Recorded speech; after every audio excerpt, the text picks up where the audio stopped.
The dopamine release yang dia dapat tu hanya bertahan lebih kurang dalam 20 minit ke setengah jam. Apa yang nikotin ni buat Tuan Zafri adalah dia akan releasekan, dia akan boostkan the release of dopamine. Dopamine ni adalah kita panggil reward pathway dalam otak kita lah. Dia nak senang faham, otak kita ni dia nak berhubung antara neuron ke neuron, dia perlukan messenger lah. Dia perlukan something untuk connect dia. Dan dopamine adalah salah satu hormon yang buat benda tu lah. Jadi bila kita ada dopamine, dan sel-sel ni boleh berhubung. Sebagai contoh, kita ada rasa nak makan, rasa nak bekerja, rasa nak bermain, semua tu adalah dopamine release. Baik. The problem dengan rokok dan vape adalah dia adalah boost kepada super dopamine release. Baik.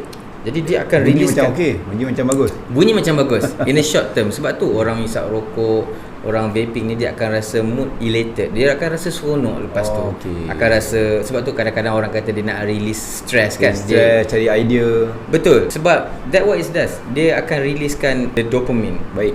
But the problem is our reward pathway dekat dalam brain ni dia macam jongkang-jongkit tau.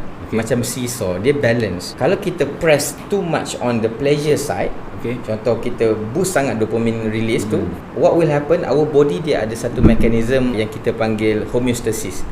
Homeostasis ni dia nak seimbangkan balik. Alright. So apa dia akan buat, kalau you tekan banyak sangat on the pleasure side, your brain will automatically tekan on the pain side. So dia akan terbalikkan balik jongkang-jongkit tu. And the aim was to equilibrium balik lah, untuk samakan. Tapi sebab you press too much, dia akan press balik pun too much.